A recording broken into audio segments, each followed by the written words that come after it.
Halo teman-teman semua, semoga dalam keadaan sehat ya. Di video kali ini, saya akan membahas salah satu materi penting dalam kehidupan berbangsa, yaitu tentang Pancasila sebagai sistem etika. Perkenalkan, nama saya Lulu Chandrawinata Simanjuntak dari kelas CPG PAUD Stambuk 24 dari Universitas Negeri Medan. Nah, materi ini merupakan bagian dari pembelajaran yang diampu oleh Bapak Dr. Muhammad Irfan, SPD MOR. Nah, daripada penasaran, langsung aja kita masuk ke video. Nah, pertama teman-teman, kita lihat dulu tujuan pembelajaran dari materi ini. Yang pertama ada memahami pengertian etika dan etika politik. Yang kedua, menjelaskan fungsi dan makna etika dalam kehidupan berbangsa. Dan yang ketiga, menerapkan etika dalam kehidupan sehari-hari. Jadi teman-teman, dari sini kita belajar bagaimana bersikap baik, bukan hanya dalam kehidupan pribadi, tapi juga dalam kehidupan bermasyarakat.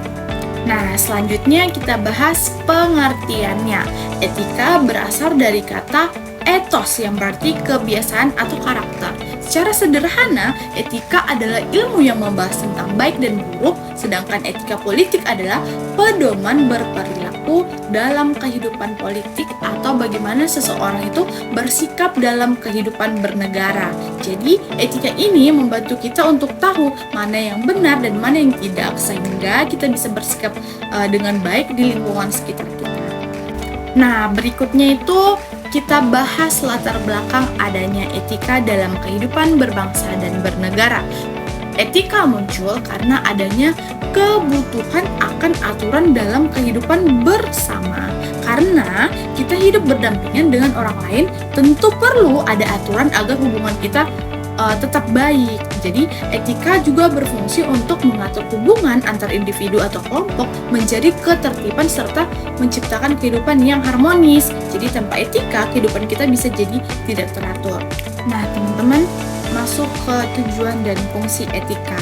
Etika memberikan pedoman dalam bersikap. Jadi kita tahu bagaimana harus bertindak. Etika juga membantu kita menentukan mana tindakan yang benar dan mana tindakan yang salah. Selain itu teman-teman, etika menjaga hubungan sosial agar tetap harmonis, dan yang paling penting itu etika membantu mewujudkan kehidupan yang tertib dan damai dalam kehidupan bermasyarakat.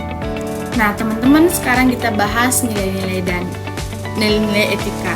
Di antaranya itu ada kejujuran, yang berarti berkata dan bertindak sesuai dengan kebenaran. Kemudian ada tanggung jawab, yang berarti berani menerima konsekuensi dan tindakan dari kita.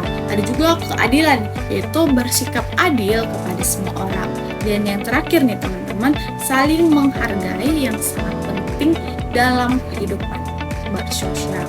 Nilai ini sebenarnya sederhana, tapi sangat penting untuk kita terapkan. Nah teman-teman, selanjutnya penerapan etika.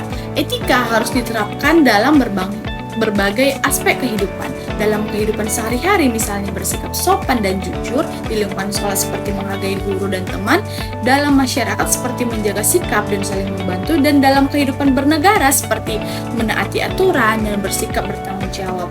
Jadi teman-teman, etika itu benar-benar dipraktikkan, bukan hanya dipahami saja. Nah teman-teman, sebagai penutup dapat disimpulkan bahwasannya etika dan etika politik itu memiliki peran yang sangat penting dalam kehidupan berbangsa dan bernegara. Melalui etika, kita bisa memahami batasan antara yang baik dan yang buruk, dan dengan menerapkan etika secara konsisten, kita bisa menciptakan kehidupan yang tertib, harmonis, dan saling menghargai. Nah, kita sudah sampai ke penghujung. Baik, mungkin ini saja yang saya dapat sampaikan. Terima kasih teman-teman.